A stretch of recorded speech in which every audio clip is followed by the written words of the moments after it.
So anyways, thanks again to all of our board members. We have a couple of you guys here tonight. You can wave in your boxes or feel free to, anybody actually feel free to put your names and your business in the chat so we know who's here tonight. That's always a nice way to connect and see who's around. Thanks to our wonderful ambassadors who keep the chamber going. And to all of the business community. Just a reminder to mute yourself when you're not talking, just to cut down on the background noise so that we can really hear our presenters.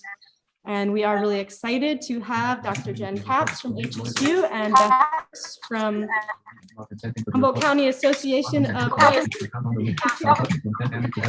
going to mute some people here, see if that helps. All right, I have the ultimate power to mute people as the host. So just a little bit chamber announcements real quick, and then we'll do some raffle prizes, and then we'll go into our presentations. Let's see. Oh, we just wanted to make sure that our members remember to keep in touch.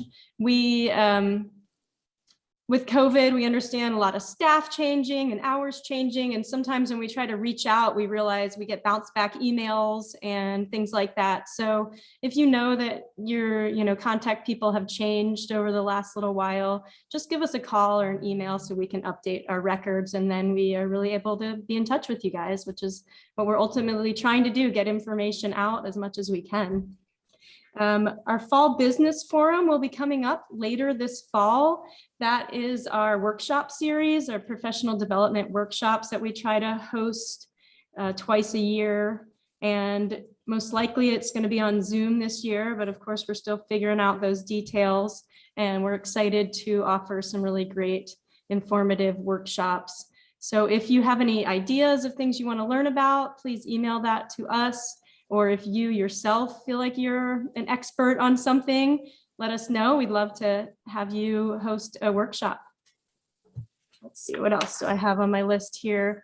We have been working hard on our Arcata Chamber Visitors Guide. We revamped it this year, and although the tourist season's kind of coming to an end, it's ready to go and it's being printed this week. We've been partnering with the North Coast Journal on that, and they do just beautiful layout work and photos look really great. So we are super excited to roll that out, and it should be all up to date for next season too. So we tried to make sure the information was really gonna stick around for a while. So keep your eyes out for that, and we'll let people know there's some really nice ads in there as well from some of our great businesses. Equity Arcata, the Home Away from Home project that works on welcoming the students into the area. They used to do the potlucks pre-pandemic, and they kind of switched over to giving out some food and stuff to students. Right now, they're just doing a stuff distribution. So things like school supplies, laundry detergent, dish soap, all kinds of things, maybe for students' homes or for school. And they're going to be distributing that, I think, towards the end of the month. And they are collecting donations right now. And so they're going to be, I think all next week, there's going to be a drop-off place at City Hall for that, Arcata City Hall. So if anybody wants to donate some stuff or funds to help with welcoming students, making all of our HSU students feel welcome into the community, there's more information we're going to put out in our e-letter about that. And it's probably somewhere out there in social media world. So I don't have the website to put in the chat, but I bet if Sorrel is on top of it, he'll get that into the chat for us. Put you on the spot, Sorrel. And then another thing that Arcata Main Street and the Chamber and Equity Arcata are working on to welcome students, mostly spearheaded by Arcata Main Street, is decorating the town in green and gold. And that's going to be for the whole month of September. And we're asking local businesses to help decorate and make your business look all fancy and shiny. And of course, the fabulous Shoshana is volunteering to help anybody to make their business look wonderful. And there's going to be a volunteer day next Thursday to meet up downtown, I think at 10 a.m., starting at 10 a.m. on the plaza, and we'll go around and help decorate. And there's going to be some HSU students coming to help. And it should be a really fun event, getting the feeling going of like starting some volunteering time downtown. And we're starting it with this HSU decorating. Stephanie, did you have something? I was going to say, great timing. I just got a shipment of HSU flags in. So if anybody wants an HSU flag for their business, just shoot me. I'll put my email in the chat. You guys can shoot me an email and I'll make sure to drop one off to you next week. Perfect. Yeah. And I bet Shoshana would love to grab some of those from you, Stephanie. I guess I heard there's like a giant 5-foot tall axe that might be coming down to the plaza. So be careful of that. Sounds scary. Safety hazard, but hopefully it'll be put in a safe spot. And then I wanted to say the last thing that I have to talk about is next month, our mixer host is Solutions for Small Businesses. They're a really great local bookkeeping company, and the business owner, Catherine Almy, is a new board member for the Arcata Chamber and really great addition to the chamber and the community. And so they will be hosting next month. Most likely, it's going to be virtual. We're not putting that out and set in stone yet, but we'll keep you posted on that. And Catherine plays in a band, so we're going to try to get some music, whether it's virtual or in person. There'll be some music involved, so keep an eye out for info on that. And I'm going to pass it over to the lovely Annalisa to give a couple more updates. All right. Well, I would like to extend a very warm welcome to some of our newest members in the Arcata Chamber. We have Brainwash Thrift, who is a new thrift store out in the Sunnybrae Shopping Center. We have Humboldt Grain Girls, Lisa and Lisa of Humboldt Grain Girls. Welcome. You know about a new thrift store in Sunnybrae, Amy? Pardon me? No, Humboldt Grain Girls, Bob, it's a new grain business. They're working on increasing grain farming up here in Humboldt, and they're using it to make sprouted grains, which are better nutritionally. And Humboldt Outdoors, welcome to Humboldt Outdoors. Bloom from Within Wellness is she's a wellness coach. Welcome.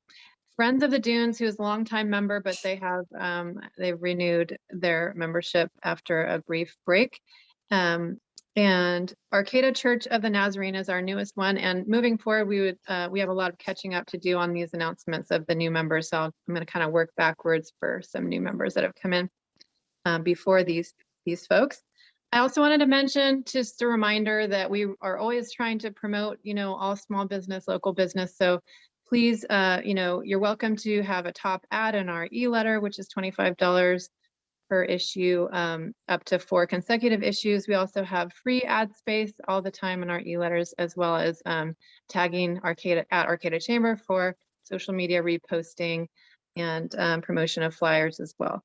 So another quick announcement is we have some spaces still open for hosting mixers in 2022. And we don't know, whether or not that will be in person or virtual, but hopefully we can all adapt and pivot as needed. And just a quick note about the question and answer. Well, maybe I'll wait until after the presentation to frame that, but go ahead, Molly, thanks. There we go. Thank you, Annalisa. And let's pass it to Carol to do a few raffle prizes. Sounds like a great idea. So to start off with, Northern, so much, John, you guys are amazing. We really appreciate the people that generally donate on a regular basis. It really, really helps. So this is a gift basket of local goodies, a coffee mug, of course, a bag of our local Kinetic coffee, Lacey's cookies, Jacques chocolates, Frog Alley Cellars Ferndale Pinot Noir, and a blood bank mug. And this has been won by Connie Stewart. Congratulations, Connie. We'll do a couple more here. The next one is donated by Plaza Grill. This is a wonderful $25 gift card. And this has been won by, of course, one who generally wins, Mr. Ken Hammock. Congratulations, Ken. You're going to Plaza Grill. And the third one in this set is from Humboldt County Office of Education. And this is a bag of HCAOG swag, including water bottle, socks, because winter is coming, COVID safety goodies, and chocolate. And this has been won by James Moore. Congratulations, all winners, and thank you all of those who donated. And Molly, I hand it back to you. Thanks, Carol. And remember, you can always purchase raffle tickets online, and you don't even have to come to the mixer to win. So that's a perk if you have to miss the mixer, I guess I should say, because everybody wants to come. So I am excited that Dr. Capps is here tonight. She is the HSU Provost and Vice President for Academic Affairs. And we really wanted to help get the word out about more information on the Polytechnic designation. And Jenn is the pro to tell us all about it. So thank you for being here. Oh, and sorry, let me just say, we will do question and answer after her presentation. So please put yourself on mute while she's presenting. And if you don't want to speak your questions, you can always put them in the chat. And if you want to put them in the chat, you know, as you think of them, you're welcome to do that, but we will ask them after the presentation. So thank you, Jenn, and take it away. All right, thank you very much. And I did, I'm going to share my screen and show you a little presentation. I did put it in the chat as well, because often people want to have it for themselves. So I'll run through this fairly quickly. Some of you have seen this before. Some of this information may be new to you for the first time, and I try to kind of shift it up a little bit and update it as we go. But so grateful to be here and chat about Humboldt State and our Polytechnic designation moving forward. And so, hang on for me just a second. There we go. Okay. So just making sure everybody's on board with what the heck is a Polytech. A Polytechnic institution is one that ascribes to learn by doing approach and career focused, and has strong offerings in 4 fields: applied sciences, technology, and engineering, while also maintaining a strong liberal arts curriculum. And so sometimes people ask, why would HSU go Polytech? And so there's a number of reasons for that, but primarily we're already a Polytechnic without the designation because we have such strong science offerings. It allows for broader recognition. And what I often say is that it allows us to be a triple threat institution. It allows us to align ourselves with where the workforce gaps are that you all may be experiencing in your areas. It allows us to offer programs where students can't get in at other institutions and create that access. And then it also stimulates the North Coast economy. So that's kind of what's our why behind the whole thing. Let's see here. And so what we did is that through partnership with the CSU system, we were invited to undergo a self-study process to explore ourselves and see if we should move forward with this Polytechnic designation. And that required us to form several different working groups this past spring. And these different areas represent those working groups and those leads. You can see some people in this meeting, in fact, who are the leads or participated in those groups with Stephanie and Connie and Frank. And so we did a whole heck of a lot of work and engaged the external community, internal partners, etc., in this work, and created a prospectus document. And this timeline represents some of the different steps along the way. So we worked in partnership with these different working groups, in partnership with our chancellor's office and the external community, to go through these various steps. And where we find ourselves is September 1, right, was yesterday. So yesterday is when we actually submitted our final prospectus document to our system office for formal consideration to become that Polytechnic. What happens next is that there are a series of 2 board meetings that will happen by the Board of Trustees for the CSU system in November and January. Because it's such a big deal to change your name, it requires 2 whole different board meetings to have that happen. So an information item in November, and then in January of 2022 would be that vote and official designation, followed very closely behind with our accreditation approval to become a Polytechnic, which I had learned just yesterday was simply to forward that board action information to our accreditor, and voila, we are a Polytechnic by our accreditor as well. And then the last bit, but frankly, the most important bit, is offering and standing up all of these academic programs.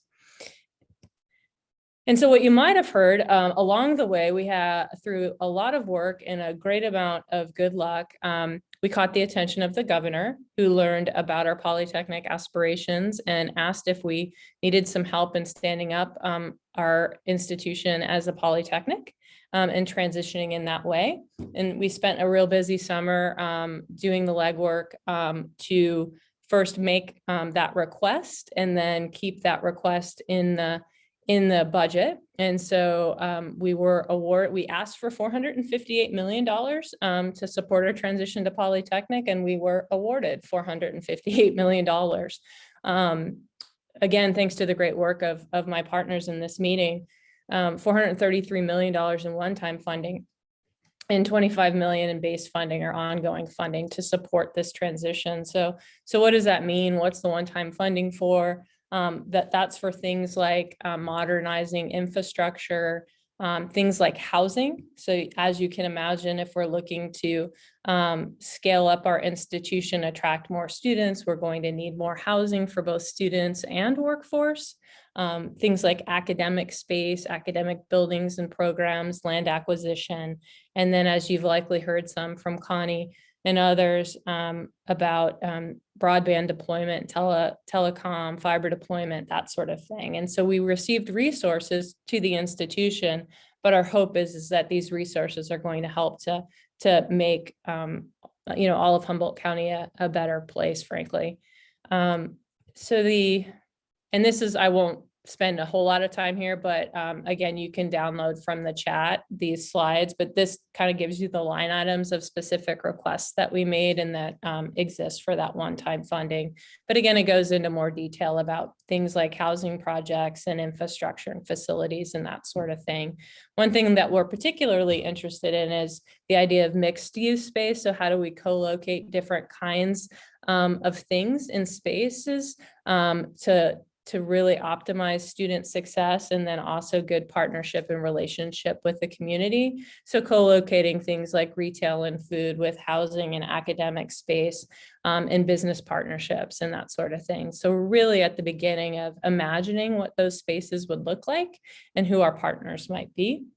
For the $25 million in base funding or ongoing funding, that was really to support fast track standing up these academic programs, and how we made decisions about what academic programs that we would be going after were based on a couple of things.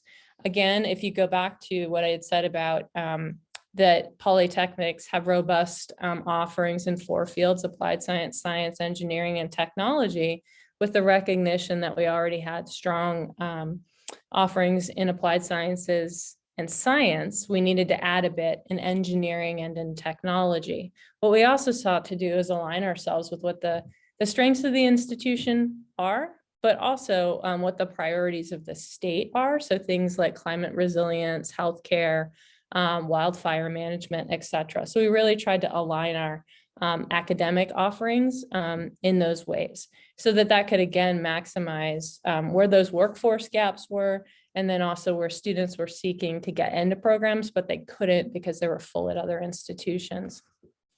And so, so we phased in, and so we're looking at our Polytechnic, us becoming a Polytechnic, that designation forthcoming here hopefully in the next year. But then looking at raising up our academic programs in a phased 9-year period of time, realizing we can't do everything by 2023.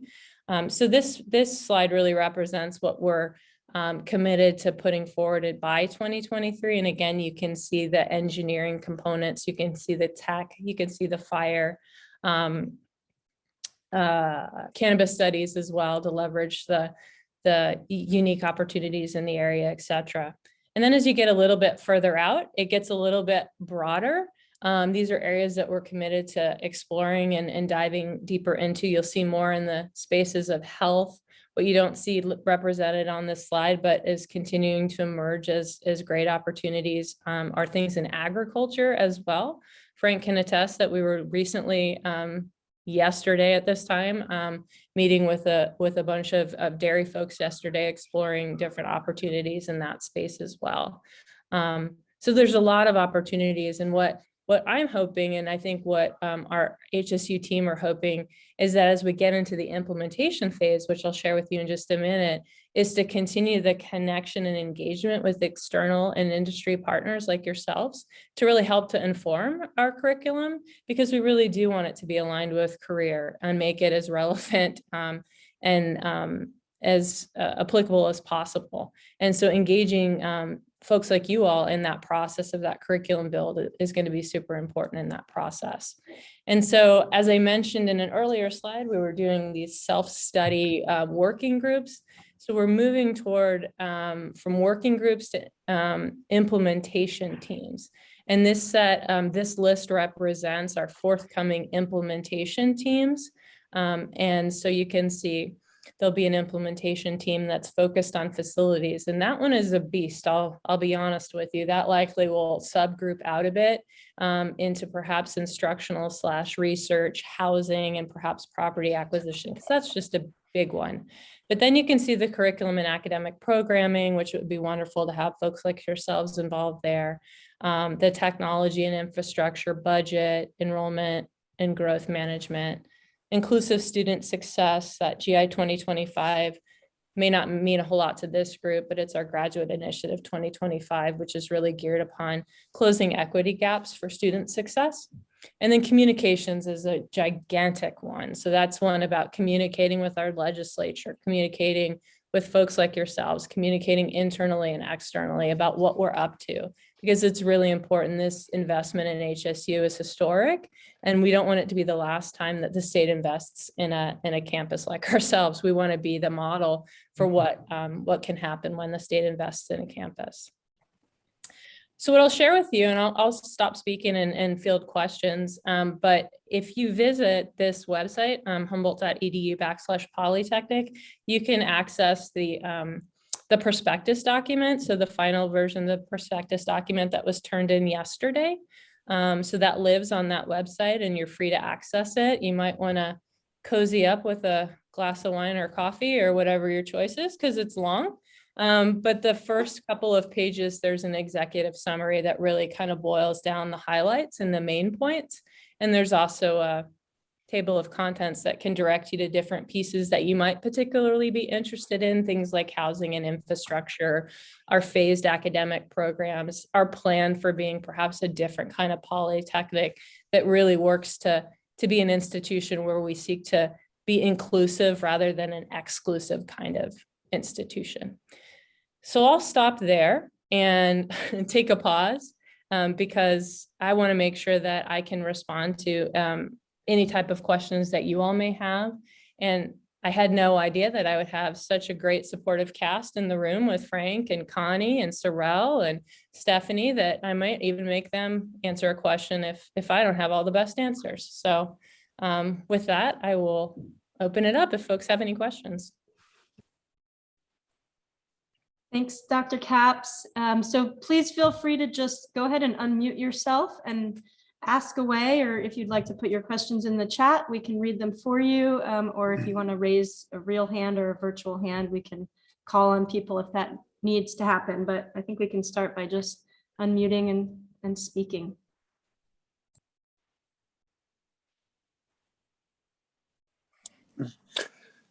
Dr. Capps, this is Michael Winkler. What are you thinking about as far as including industry partners in this process? So if you're interested, so we are all about including industry partners in the process. And so what we'd love is if any of you are interested in participating in any of the implementation phases of the process to let us know. And so feel free to reach out to me if you have an interest in participating. We'll also likely seek some similar structures that we did with our self-study process and do some things like open forums and surveys and come out and do meetings like this that can be more structured or targeted. And I give the example of the dairy meeting that we were at, that Frank and I were at yesterday, because they raised their hand and said, we were very interested in partnering with HSU. We'd like to do a public-private partnership. We'd like you to offer academic programs. We'd like to put your students to work and learn a trade. And so they reached out around their specific area of interest. And I think there's a great deal of opportunity there. And so, and we're open. I'm open to that. I feel like the best curriculum is built in partnership with industry, not in siloed approaches. So let me know your interest and we'll go from there. Hi, this is Peggy. Can you hear me now? Yep. Hello? Oh, okay. Hi, well, I just want to do a quick introduction. My name is Peggy Martinez, and I am sight impaired. And my screen reader has been sort of babbling at me the entire time you've been presenting, so I've been a little distracted with that. So I'm sorry. Anyway, I'm an HSU alumnus. I'm a local business owner. I have a small business called Creative Inclusion. I'm a bus rider and a pedestrian. I guess I was under the impression that we were going to talk today a little bit about infrastructure with regard to how HSU is going to sort of bolster, if you will, and sort of work with the community to improve and increase how people will get around in Humboldt County if we're going to be recruiting a lot of people here, and if we want to, reduce the numbers of miles traveled, and we want to reduce, single occupancy vehicle driving. I am extremely interested in how and exactly what the university and your teams are thinking with regard to improving public transit, walkability, cyclability, safe streetscapes to get to and from Humboldt State, not only in Arcata, but sort of regionally. Absolutely. Well, that's a big darn question, and I'll do my best to answer that. I think that really the number one reason that $433 million investment came from the state was a recognition that in order for us to be an effective Polytechnic institution with an interest in attracting students and workforce, is that we needed that initial one-time investment to build out housing, infrastructure, transportation, all of those pieces in partnership with folks like yourselves. And so really the first part of the planning has been expressing what our need was, really to making our case to our system, and then expressing what our need was to the state, and then receiving that funding. Where we're moving now is really into that implementation part. We're really trying to determine housing projects, what associated transportation, all of those pieces. So we haven't quite gotten there yet. Like that time is literally right now. Okay. And so if I were interested in contributing and giving input from a variety of perspectives, who would I reach out to? You're looking at her, so you can reach out to me.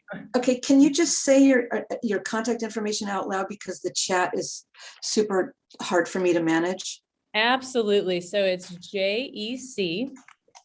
JEC159@humboldt.edu. Thank you very much. You betcha, and grateful to have your engagement. That's super helpful. Peggy, can I interject for a moment and Sure. ask you if there's a way that would be appropriate or best for me to forward transcription of the chat or anything like that? It would be great if you could just email it to me, and you guys have my, of course, my contact information. Yeah, that would be really fantastic. Thank you. Because I'm trying to mute my little screen reading tool so it doesn't just babble the whole time people are talking. Okay. Yeah. Thank you. Thanks for asking. I appreciate that. Dr. Capps, is there a capacity number, or is that part of what's still ongoing? Is there a target for enrollment and staff and employee capacity, or is that part of what's still ongoing? So we're targeting a student enrollment number of, and it's truly a target. In 7 years, we target, we're targeting about 11,000 students. And I know that might go, oh my goodness, are you serious? But let me put a little couple of caveats to that. One is that we'd like to, we don't believe that we would ever aspire to be as big as some of the other institutions just by virtue of our location and et cetera. The other thing that I want to share is that we are really grateful for what we've learned from the pandemic with regard to online instruction as well. And so I think online instruction, continuing a footprint in that way is super important to HSU. I think it has really literally needed to be in place for a long time because we're a rural campus, because Humboldt County is large, et cetera, anyway. So I don't imagine that all 11,000 students, if we get there, would all be here at the exact same time. I also feel like there's great opportunity over the summer to activate the summer session.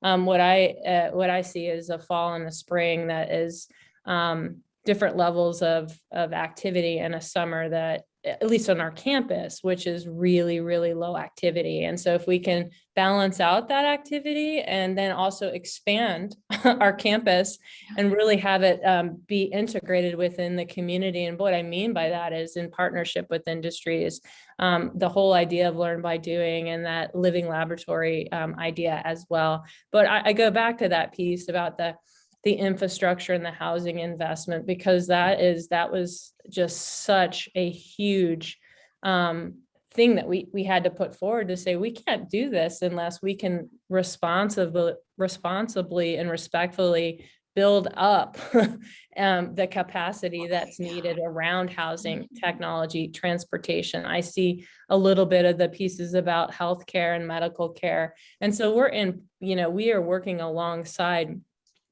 some of our healthcare partners in that respect too, because they're with us in that. I think that they recognize that the need and wanting to bring in more access to healthcare, and they are also facing some of the same issues that we are with respect to housing, et cetera. And so really trying to work together to solve some of those issues. So Dr. Capps, you mentioned that it was just published yesterday, and so I imagine the information might be in there, but we had a question in the chat that says, when will we have a clearer picture of housing developments HSU is planning in Arcata, McKinleyville, and Eureka? So maybe it's in that document of yesterday. I don't know that there's more information in that document yesterday, but there is, some of that is going to come with this implementation phase of things, is to really figure out with respect to some of the academic spaces, and then also some of the things like a Craftsman Mall. I see somebody's putting a thing in the chat related to Craftsman Mall and that side of things. Frank, I don't mean to put you on the spot, but I feel like you have a better answer for that question than I do sometimes. No? Well, I'll try. Yeah. As far as a better idea, I think that's right, is we are just now at the point of being able to start implementing the planning, particularly around Craftsman Mall, is in high gear. I know that in our report, we talked about a goal of 800 beds out at the Craftsman Mall area. I know that our facilities leader, Mike Fisher, is probably tired of hearing the push from everybody to do more. But there are a lot of people convinced that we could do quite a bit more than 800 out there, and the need is certainly great. So, so the planning is now underway to really determine what's possible out there, build on the work that's been done, and then really see how quickly we can move. I think that's one of the opportunities we have, to move very quickly on the housing, whereas some of the other housing might take a little bit more of the initial planning time, if that helps. Thank you, Frank. I appreciate that. I have kind of a quick question. I like to start off with a softball. So, my first question is, how is it that you and the HSU family are so awesome? I just want to know. And then, the second piece to that is really, a little bit more practical. Has anybody ever done any research into like what the economic impact on a community, on the region is of going Polytechnic? I think that's important for this group, and also for me, as a planner for the region, and to be able to share that information with folks about really what truly the impact to our economy is going to be as a result of this. Yeah, well, thanks for the awesome comment. That's always nice, and I appreciate the softball lob. But yeah, I mean, actually, to be honest with you, and there's some other questions or comments in the chat around the same thing, like what's the why, what's the driver, how do we know that there's even this is a thing? But yeah, we did. There's definitely some economic impact information. And Frank's putting it in the chat right now. That's that we did a ton of that research and then also included it in the prospectus. And so that to me is really just crucial. And I really believe that is in part why we were able to successfully receive the funding to support our transformation. And so much of what we did is just it seems obvious, but it's very data informed with regard to what are students seeking, where are the workforce gaps, where are the needs, and really kind of shifting our alignment as an institution, building off of the strengths that we have, but then shifting our alignment toward those areas. And that's what's helped us to be so successful. And I'm feeling positive about the momentum forward. So, yeah. I'm happy to answer more questions. I also don't want to hog all the time, Molly. I don't know where we are. So with the agenda, so. Yeah, thanks. I think we've got time for maybe one more question before we go to the next presenter. So anybody? There was a in question. Oh, go ahead. I think there was one in the chat. Right. And I don't know was- if that was answered or not, but I can, do you want to read that, Ken? Well, Kevin Hoover asked, is HSU concerned about the availability of the already patchy local medical care for the expanded student and staff population? Can I take that one? Sure, go for it. Listen, always happy. Yes, I could answer it, but you could answer it better, I believe. Oh. Well, we want you to know we've already started meeting with the medical community about, and many others are meeting with Dennis as well, about having them understand the impact of how many people we could potentially be being to the community, and asking them to adjust their planning and horizon planning. And so we met, for example, with St. Joseph's Medical Group, and kind of gave them some rough figures on, well, how many private insurance people are going to be potentially coming. And then also had conversations with Open Door about their planning horizon as well. So when we are considering this, of course, we acknowledge that we may not feel the needs are being met now. And so it's an opportunity to readjust the system. And then also it's an opportunity for us to look at workforce, like how can we help create that workforce and that need as well. So those conversations are ongoing. And I'll leave it at that and let Jenn finish that answer. But I just wanted everybody to know we're kind of industry by industry doing this presentation. So industries can be part of the planning, because we're not going to do it all. Like, even when people say housing, and all of that, there's student housing and then there's workforce housing, and we're not going to be able to build it all. So we're talking to a lot of the industry partners too. Agreed. And if it's assuring at all, I mean, health is really my jewel of expertise, honestly. And I haven't been able to dig in as much to the health space as I'd like to, because we've been really trying to lift off this prospectus document, get that forward, get the funding in place and all of that. And so we're moving in that direction. And I'm hoping to be able to dig deeper into supporting the health opportunities moving forward. So, I think our eyes are on what the areas of need and opportunity are, and looking forward to this fall and the start of these implementation teams to really dig into the details and the questions that you all have. And I would just really support your engagement in those processes. We need your support, frankly, to make this work. And you have great questions. So thank you. And we really want to help to keep these dialogues rolling. So, please let us know as the business community how we can, if this is good, if you want us to help facilitate more of these conversations, And then, I think that Jen definitely wants people to send information or questions her way. Is that correct? Absolutely. And it strikes me that it might be good to do kind of a mid, I don't know, a little bit later. And I don't want to hijack your agendas or your timeframes, but it sure sounds like it might be nice to come back after we have a little bit more in the works with regard to infrastructure planning and where we are. We're just not there yet, but it sounds like this group would be highly interested in knowing getting regular updates along the way. And I think we could commit to doing that. Yeah, we would love that. And we are definitely trying to have a mixer at HSU when the timing allows. Stephanie and I are in close contact about making that happen. But in addition to that, we definitely want to, facilitate any kind of dialogue on this. So we'll make it happen again. And we'll also send you the questions in the chat if you'd like, and anybody can have access to that as well. Let's move along. Let's do some raffle prizes, Carol, and then we'll move on to Beth. All right. So the next one is donated by Alex Stillman. And again, Alex is a regular donator. We appreciate you immensely. She's donating in a t-shirt, a fire department sweatshirt, it looks like a fire department t-shirt and a Redwood Coast sweatshirt. And this has been won by Jim Ritter. So remember, if you win, please contact the chamber, make arrangements to go in soon and pick up your goodies.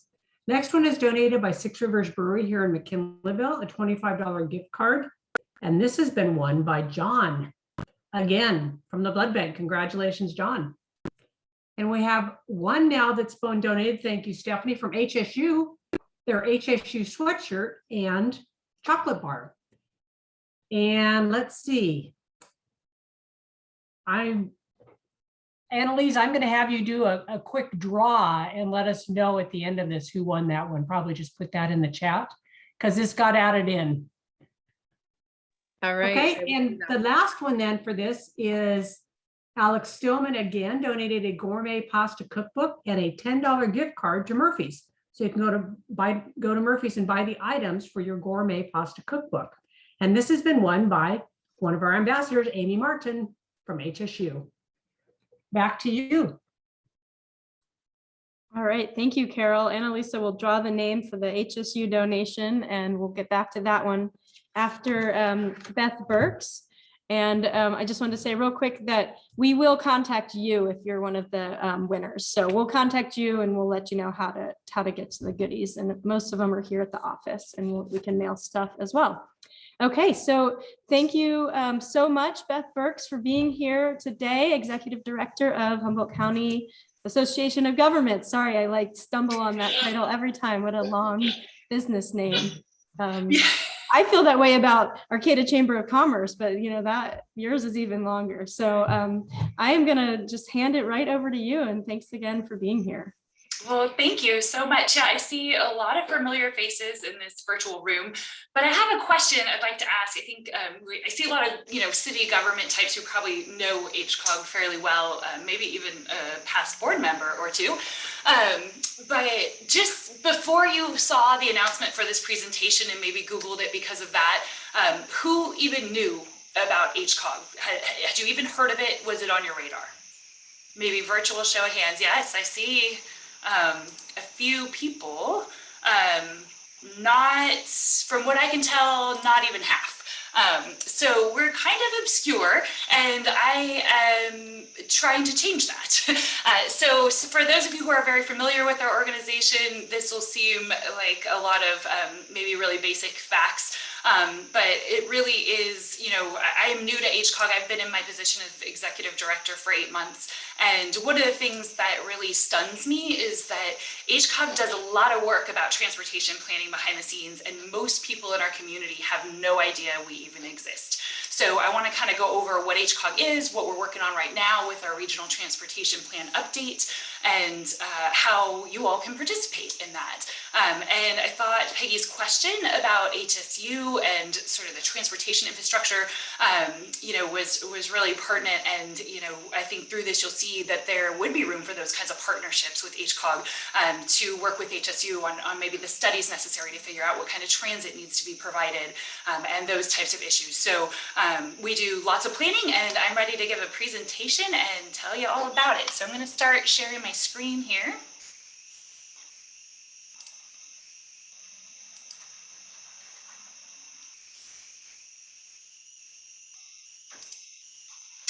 Okay, so you guys are seeing my presentation? Yes, I see a thumbs up. Okay, great. I see less of you, but I will, Molly, I can see you, so you'll be my clue. If anything goes wrong, please flag me down somehow. Okay, so yeah, introduction. We are the Humboldt County Association of Governments. We call ourselves H-Cog for short. And let's see, what do? We are the Regional Transportation Planning Agency for Humboldt County. So our jurisdiction is all of Humboldt County, including all the cities and the unincorporated areas. And we even work closely with our tribal partners on tribal lands. So what is a Regional Transportation Planning Agency? What do we do and what do we not do? So don't think of H-Cog when you are worried about your potholes. We don't do potholes. We're not that kind of planning agency. We don't deal with potholes. We deal with more of regionally significant issues. So I think probably the most prominent and the project that H-Cog has invested certainly the most dollars in is still yet to come, but we're seeing, we're seeing signs that it's happening. So that is the Eureka Arcata Safety Corridor and the improvement scheduled there on Indianola. Through our Regional Transportation Improvement Program, H-Cog has invested over the years over $20 million to make that project happen. We expect it to start going to construction in 2022, and the Bay Trail and some of the funds that have gone towards the Bay Trail came out of that project as mitigation, but also other money that H-Cog has been able to mobilize has helped with Bay Trail funding. So those are the kinds of big regional transportation projects we talk about, but also smaller regional transportation projects. So specific to Arcata, some of you may have heard about the old Arcata road improvements that are planned. That's currently a project going through environmental right now. There's going to be roundabouts at Jacoby Creek. H-Cog participated in that project as well, and put more than $2 million of funding towards that project. So big regional projects and kind of smaller scale regional projects, but not potholes and not your residential street. If it's significant roadway, we might show up there and do some planning or some projects related to that. So H-Cog is a joint powers authority. So our board is comprised of a council member from each of the 7 incorporated cities and 1 county supervisor. So for Arcata, your council member is Vice Mayor Atkins Salazar. She sits on our H-Cog board as Arcata's representative.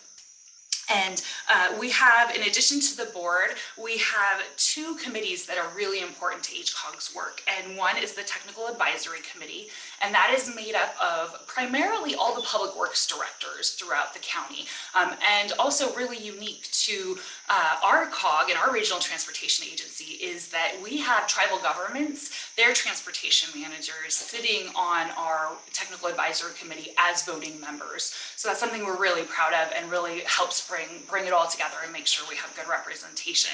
I will say that Nature Khatri, your Public Works Director from Arcata, he chairs that committee. So you've got great representation there.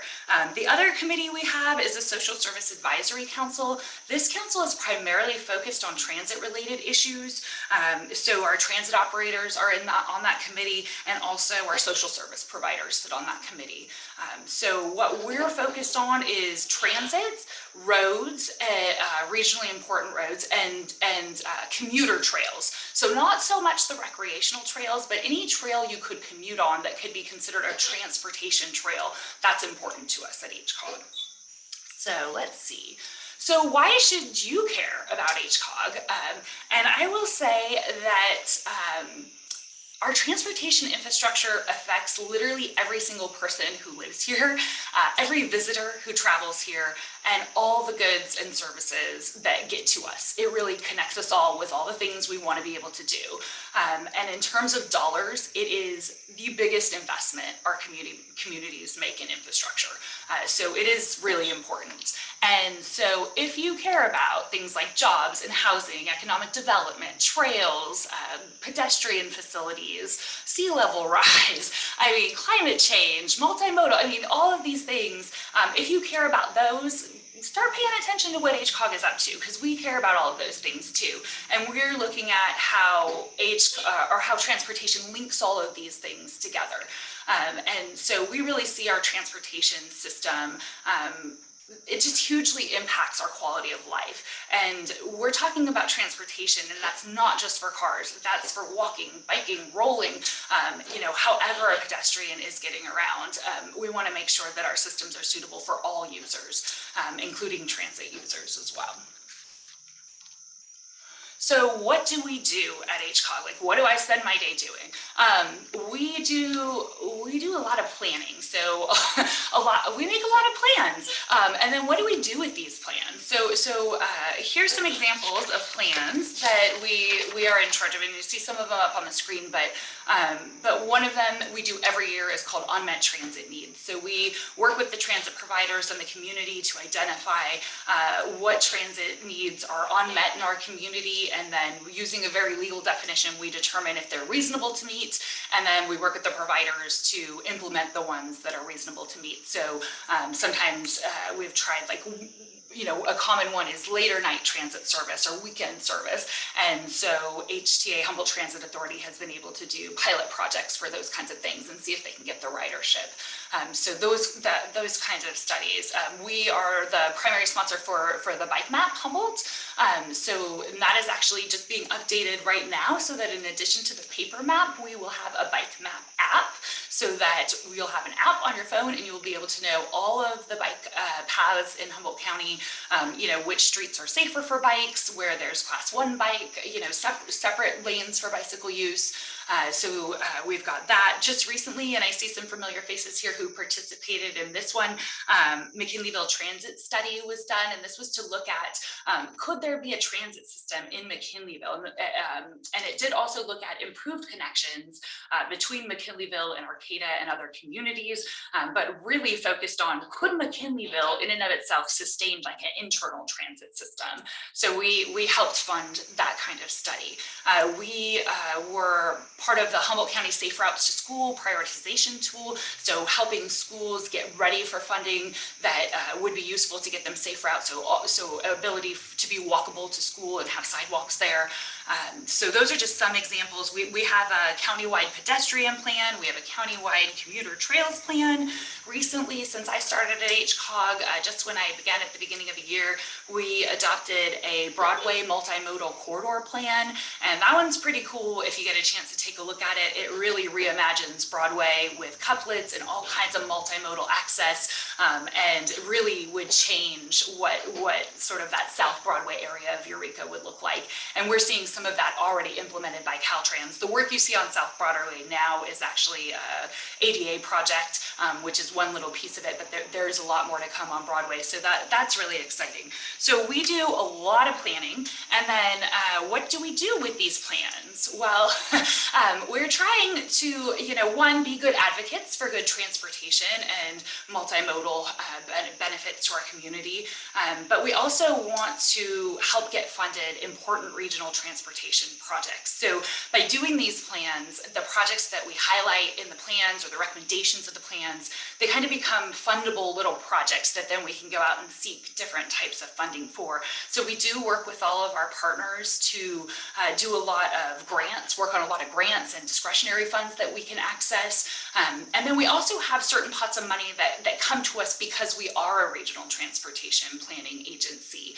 And with that designation, we get some authorities. So with that, for example, Humboldt Transit Authority and Arcata Mad River Transit are two of our transit service providers that have access to certain parts of money that flow through H-Cog. And so we have ways to help determine the uses for those types of funds.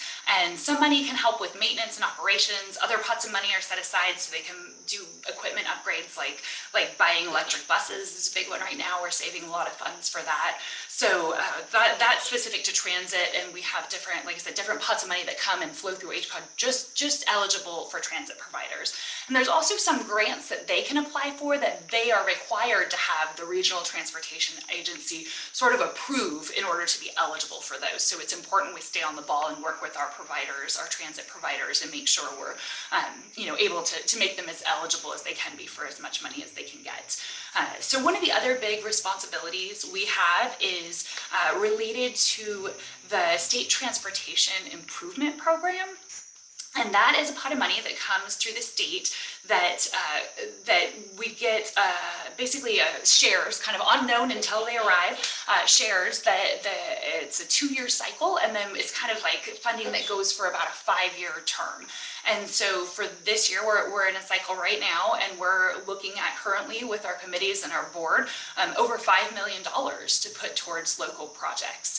And so what's happening now is our technical advisory committee is getting their projects ready. So all those public work directors, including the City of Arcata's public works director, are looking, to say what big projects do we want to get funded, and so they'll be basically a call for projects for that, and they'll be coming to committee with those, and the committee will be deliberating on how to distribute those funds and then making a recommendation to the board. That is primarily how the highway or the 101 Eureka Arcata Corridor Safety Project was funded, again with that state transportation improvement program money that comes for the regions. And also that is the same pot of money that helped fund the Old Arcata Road project. And again, the other thing we're doing is just always looking for grant opportunities, any way we can to attract money and funding to our community and put it towards our transportation goals is important to H-Cog. So right now we're working on our regional transportation plan, and it is, I would say, arguably the most important plan H-Cog does. It is the equivalent of our general plan. And for anyone who's gone through that process, because nobody knows who we are, it's not as awful as some of the city and county's general plan processes, but it is still really, really important. It's a 20-year outlook that we do update every 4 years. And it's really our chance to be aspirational and to put policies and projects in the plan that will help us be good advocates for really good transportation planning and also attract dollars for our region. So a lot of projects need to be in this plan in order to be eligible for many different sources of funding. So we want to make sure that those projects get listed in this plan. And really the policies in the regional transportation plan, they aim to promote the development of equitable, safe, efficient, coordinated, balanced regional transportation systems. So that's sort of the goal of it and the policies we put in there. And since I'm trying to keep my presentations short, and I don't know that I could talk possibly any faster than I already do, I'm going to just highlight just a few areas that we're really focused on in this year's update. So the first one is equity. And this is really important, and I think we all know why, but this is really the first time in this update that we're being really direct about our equity intentions. I think it's always been in our plans to be equitable, but like, what are we really doing about it? And are we really moving the needle on that front? And so, we're really confronting head on that transportation and land use practices in the US and also here in Humboldt have contributed to systems that are fundamentally unequal. And so think about even highway construction. It's historically divided communities. It divided the community of Arcata even when the highway came through. But this really has disproportionately impacted communities of color across the nation, but also here in Humboldt County. So when the highway came through, it also separated tribal lands in Hoopa and for the Sherry Heights Indian community. So, these aren't far away issues. These are right here issues. And even the massive investment in our road network, it really favors cars disproportionately, and sort of because of that really favors people who are fortunate and economically feasible for them to own a car, right? So even that is sort of like we are investing this huge amount of our resources in infrastructure that is not benefiting everyone equally. So we are really kind of taking that head on and thinking about it like, where can we put that equity lens and really be more direct about that? So that's an important focus of our update in a way that maybe it hadn't been as clear before. And we've really added action items that we hope can help us track progress on that front. And so, not just the words, but actually like we would be able to measure this in the future. Like, have we done these things? And we're starting with an equity map. So just historically mapping out like where have H-Cog funds go and how do those those locations interact with disadvantaged communities throughout our county. So getting some of that background information to help us move forward. We're working on that. So really equity leads into safety because they really go hand in hand. So we have an abysmal safety record for pedestrians in Humboldt County. It's really sad because geographically we're a really big county. Obviously population wise we are not. This is from the Office of Traffic Safety, and we are the most dangerous place to be a pedestrian. That's out of all 58 counties. That's not adjusted for per capita, anything like that. We are just hands down the most dangerous place to be a pedestrian. So we have a lot of work to do. And Arcata, your measure there, you see you're 8 out of 102. When it comes to the city's metrics, that is based on similar sized cities. So that's still pretty high. Out of 102 similar sized cities, you're 8th. So still a lot of work to do there. And I will say just a couple of safety issues, especially related to that equity. And this is a local statistic that I think was shared with me recently by the Coalition for Responsible Transportation Priorities that's been doing some work on this. But from 2005 to 2019, 30% of the pedestrian fatalities in Humboldt were people of color. And they only make up 21% of our population. So, there is so much work to do in this equity front related to transportation. And we are, feel really good that we can, make some progress and devote a lot of effort there. Making streets safer for all users is a high priority. And we are working towards what they call Vision Zero. And that's just towards zero traffic fatalities and pedestrian deaths. So switching gears a little bit, addressing climate change. So I know that's a big interest, especially to an Arcata crowd. And you'll see this is a US 2019 statistic. Transportation is the single, largest contributor to our greenhouse gas emissions. And Humboldt County statistics track pretty much the same in terms of it just being the largest single contributor. Obviously, it's not the only piece of the pie, but it is important for us to address that if we are concerned about climate change. And we are concerned about climate change here at H-Cog. So for the first time in this update, we have safety and sustainability performance measures and targets.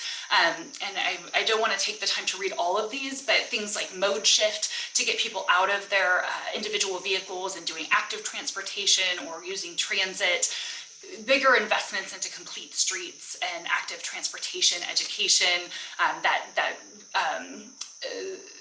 Vision Zero is on there.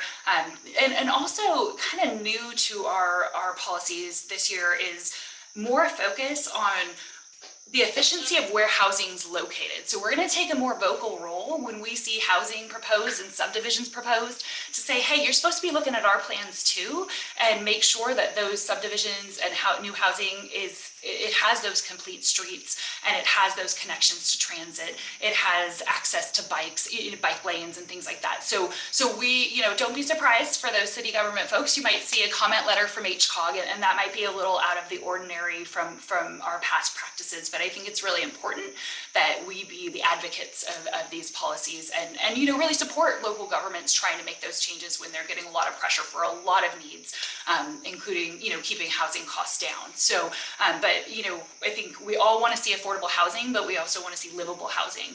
And so, I think there's a lot we can do with infill that really helps accomplish that. So we're looking at all of these fronts, and we actually have targets and measures that are specific. So again, we can start measuring this stuff, which we've never really been able to do before. So we're excited about that.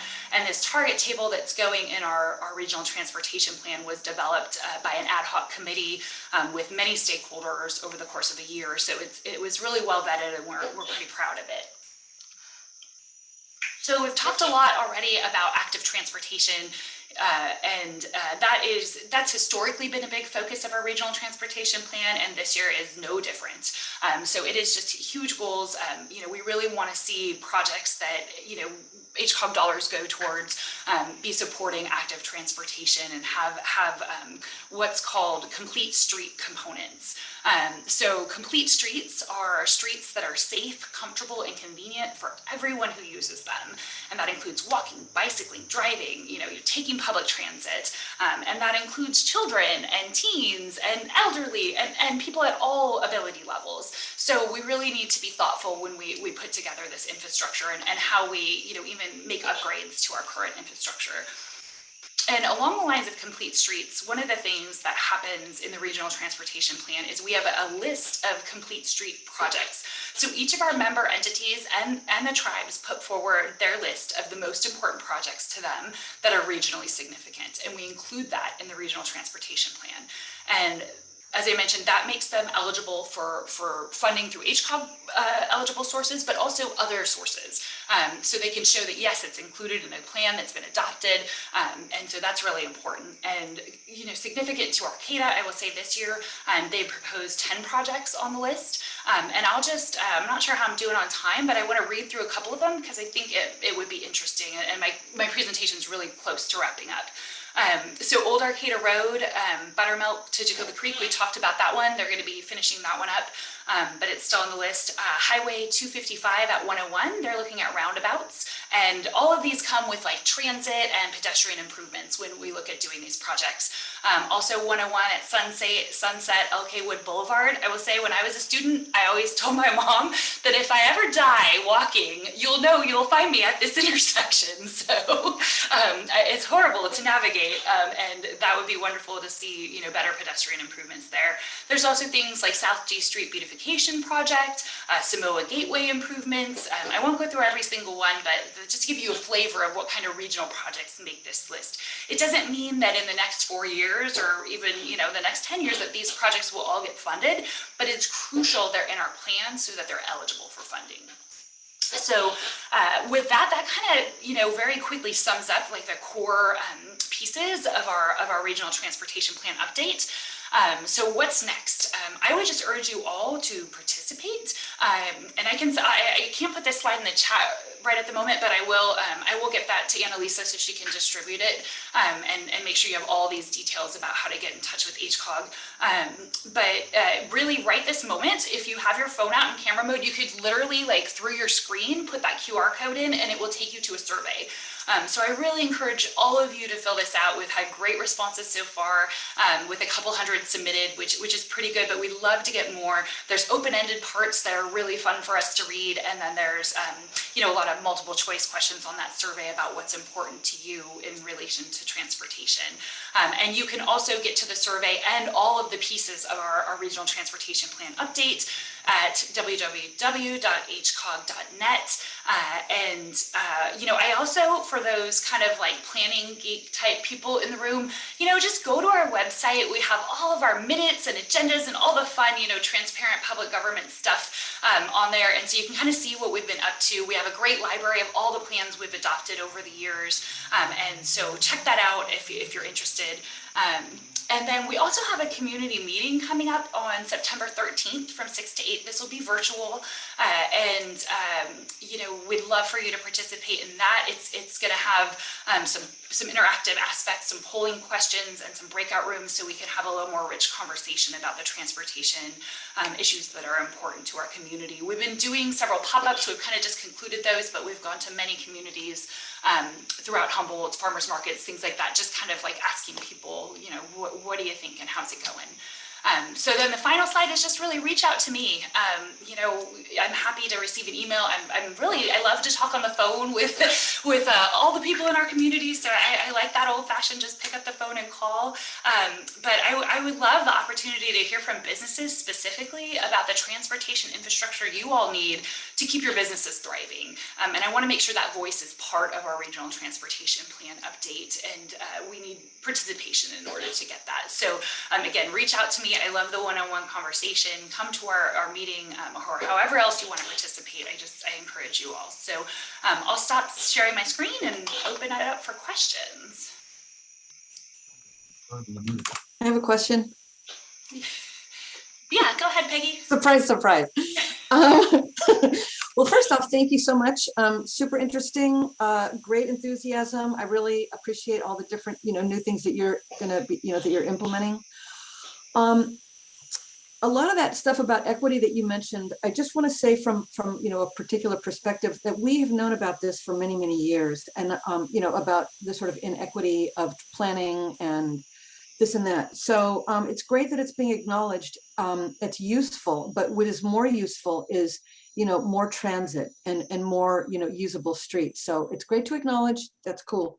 But really what we need is some action, more action. And I'm hoping that the HSU people are still here so that they can hopefully engage and that people really will connect, because all of this, funding that they've received and all of the plans that they are making really need to be connected with what you're doing. So I just wanted to say that sort of connective thing. And then I also feel that I should say that roundabouts are pretty dangerous for many pedestrians. And I know that Arcata is really into roundabouts, but many of us in the pedestrian realm do not support roundabouts at all. So that's another conversation. But anyway, I'm thrilled with the work that's being done. So thank you so much, and I'll be in touch. Thank you, Peggy. I would love to hear from you. And I want to say something, go back to your first statement about equity. I think you're absolutely right. We've known about this a long time, and it's way past due that we're really, devoting specific energy to do more than just like, yep, we want to have equitable outcomes. We are seeing funding sources tied to that more, but I think something really important for participation, if that is important to you, we need to hear it. And so, it's, just like any public elected officials that our board is, they're kind of up there and they're representing their communities. So one of the things that, we're kind of inching towards, but could really use some public motivation to kind of get us there, is, really tying like prioritizing our projects based on equity. We have these policies and we sort of rank them, but there's not any clear direct nexus right now that says we have to choose the one that ranks the highest on this equity scale. So we are working on developing that tool, and we are looking towards exploring that tool. But I think that gets to that outcome, and we need support to do that, and we need to hear that that's important to our community to keep pushing that forward. Yeah. Well, we'll have to talk, because I think there are a lot of us out there that aren't as well connected, or we're busy, or we're working, or we're doing lots different things. And hopefully COVID will end and we'll be back out in the world a lot more. But anyway, thank you very much for saying all that. And I don't want to overstay my welcome here. So thank you. Thank you, Peggy.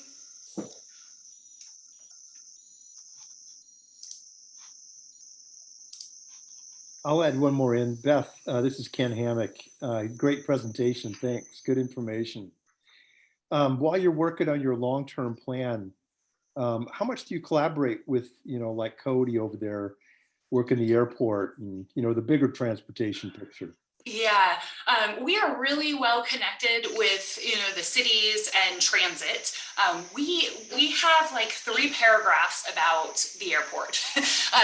And that's because we don't really have that same kind of relationship with the airport funding sources. So nothing flows through us related to airport funding.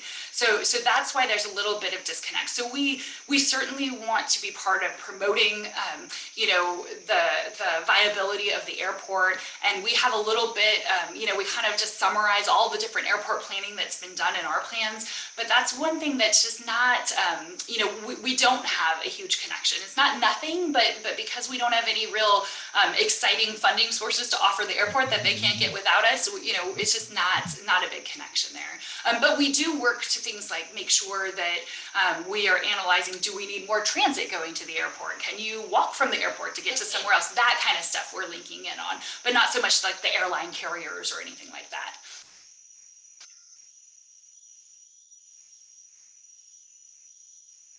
I have a super geeky planner question for you. Love that. I have two lead ups though. First, you're awesome too, and this has been an awesome meeting. I'm glad that we got to hear both you and Jen. Thanks. And then the second is that I'm really disappointed to hear that Arcata is doing so poorly, and I'd love to take some time out on the side to maybe talk to you about like what's going on with that. But But really my question is, given this community's concern about climate change and, and alternative transportation as a major part of the solution to that, how do you see H-Cog playing a role in sort of regional VMT, sort of mitigation, implementation, vehicle miles traveled implementation, try and get us so that as a region, we all kind of coordinate our efforts in terms of alternative transportation? Yeah. So thank you for that question. So VMT, for the non-geeky planners in the room, is vehicle miles traveled. And so we're trying to reduce the vehicle miles traveled in an effort to reduce the greenhouse gas emissions coming from our vehicles. It also has all kinds of other great benefits because it gets us all out walking more and being on transit. But in terms of what we're doing, so we have one thing I didn't mention H-Cog does that is kind of random is we have a very what started as a very minor role in housing. I don't know if it's minor, but we do the regional housing needs assessment. We facilitate that process. So for anyone who's familiar with the housing element, we don't get involved necessarily in the housing elements, but we do that initial step where we work with all the cities in the county to figure out how those housing numbers get divvied up to each jurisdiction. So I guess because we do that and because we're a regional transportation planning agency, this brand new funding source came around called REAP, and it's regional money towards housing. It's the first time there's really been this sort of regional housing money as opposed to money going directly to jurisdictions. And so our senior planner, Una, has been working with all of the jurisdictions to figure out what to do with this REAP money. And it's about $750,000, somewhere in that ballpark. So specific, getting back to the whole vehicle miles traveled question, one of the things that we're doing with this REAP money is assisting the county in doing the environmental review for their regional climate action plan. And as part of that, is the longest answer, as part of that, there is a component of that a vehicle miles traveled model will come out of that. So then we'll have a way to collectively look at like which projects kind of know the thresholds, like which projects are really bad impact to vehicle miles traveled, have too many versus like an infill project is going to have a really low number. And we'll have a way that will do that. And the whole reason it's being funded with housing dollars is because it's something we can do that really create certainty for developers, right? So right now, if you propose a big subdivision, you got to do your own vehicle miles traveled analysis, and there's not a threshold adopted, so it's super, ripe for challenges under the California Environmental Quality Act. It's just a big unknown. So once the county adopts this, we'll have a model adopted. So then we'll really know, sort of which projects are good projects in terms of vehicle miles traveled and which ones have much higher impacts. So I think once we see that, then from there, we'll start working on just what David's talking about in terms of, what will be the mitigations for that, increasing transit, and quite frankly, just really limiting rural development is in the cards. And nobody likes to say that in Humboldt County, but it's just that's just good planning and where it's going. So, I'll throw that out there. David, does that answer your question? I feel like yeah. All right, thanks. All right, I'm going to step in really quickly. Molly has left the meeting due to a family matter she has to attend to, and we are running short on time. So I want to respect everyone's time and continue with the question and answer. But we do, I think, Carol, correct me if I'm wrong, have a few more raffle prizes that we could just pause momentarily for that, just to finish those out. And then I don't think we'll have enough time for too many announcements because we want to allot enough time for question and answer, but we may. So go ahead, Carol, with that, and then we'll see how we do. Okay, so our next item is donated by the Arcata Chamber of Commerce. It's a 6-pack of Six Rivers IPA and a $10 gift certificate from Los Bagels. And this has been won again by John, our lucky winner. Next one is donated by Herb and Market. It is a reusable produce bag, a trucker cap, The Kind, which is local smokehouse select beef jerky, rice and hemp papers, coasters. This is interesting, a cactus blossom scented candle, and stickers. And this has been won by Kent. Congratulations, Ken. And our very last one is donated by the Benbow Historic Inn. It is an overnight stay for two and a deluxe queen. And this has been won by James Moore. Congratulations, and thank you all for donating. We appreciate it. Thank you, Carol. So go ahead, Beth. Let's just continue with questions if there are any more.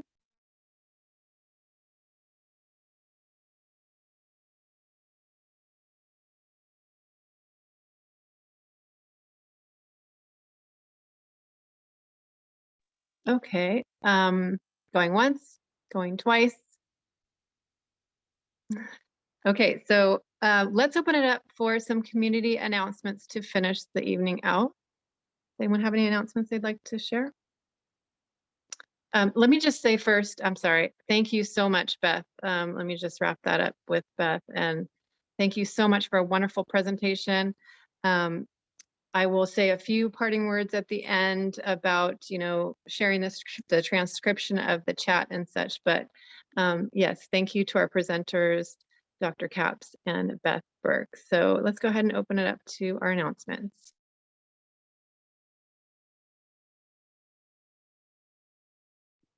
Well, I have one. Community Pride and Peace, we're kind of helping out at Valley West with some cleanups. The city, Gillen has got everything set up for this Sunday at Valley West, and we're going to meet over at the park again between 9 and 11 to do another cleanup.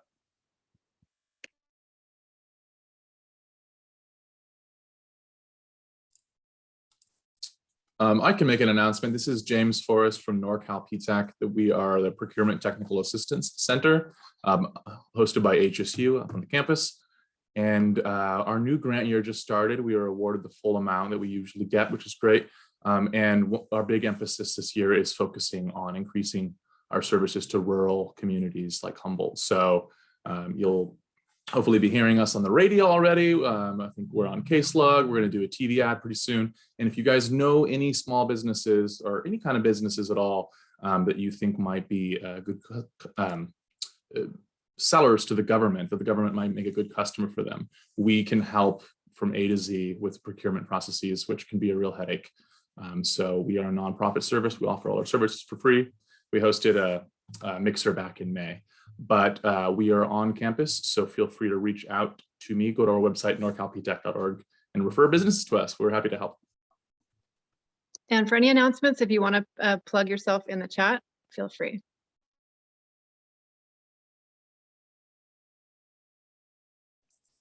I guess I have an announcement about workforce development. Many of you may have read in the paper that the Smart Workforce Center and the county separated, and Humboldt and CR are creating what's called the Humboldt Workforce Coalition, and I'll donate some items to the next auction with our new fabulous logo on it.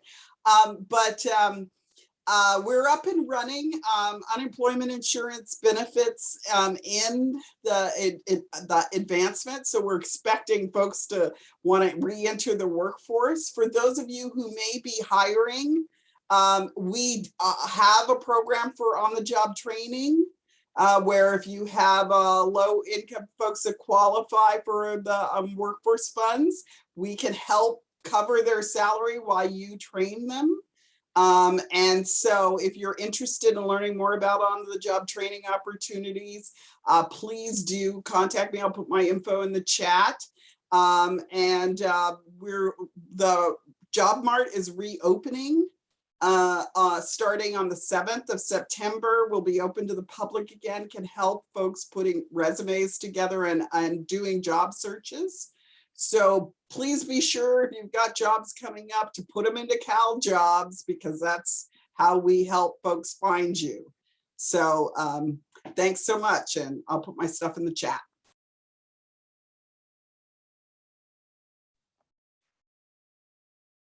I guess I have a quick update for folks. I know the homelessness has really impacted the business community. It's affected all of us. And the council last night committed quite a substantial amount of the ARPA funds that are coming from the feds to, to help cities respond to the COVID crisis towards resolving homelessness issues. And so don't have specific numbers on the top of my head, but there's help coming, including a program to provide for a car camping solution that will, give us an opportunity to, in particular for some of the hardest hit areas, invite folks to, take advantage of that car camping as opposed to, being where they are, that is impacting other members in the community. Then I also have a little angel on my shoulder who's whispering in my ear to mention that the broadband project is going really, really well. And there's lots of advancements. And if you want any specific details on that, you'll have to talk to my angel, Connie Stewart.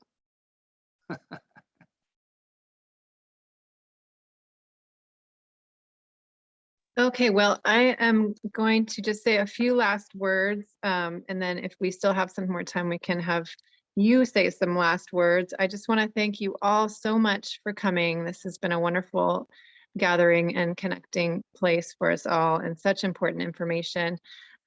Anything that you all have that you've announced here, please send it my way in the form of a JPEG or PNG. So it's not just, advertising for businesses. This is events, community important events, jobs, job events, anything, surveys, any type of flyers that you want to send my way. I'm happy to promote it and share it on our channels.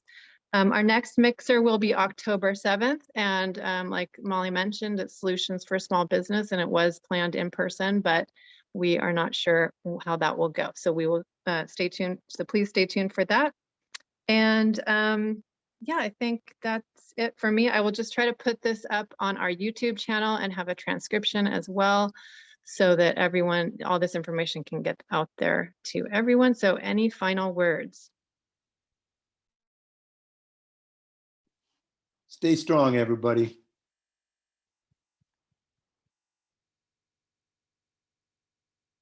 Okay, with that, thank you so much. I think we will end the meeting and have a wonderful evening. Thank you. Bye, everyone. You can unmute yourself, say goodbye if you'd like. Thank you, everyone. Everybody. Thank you. Have a great weekend.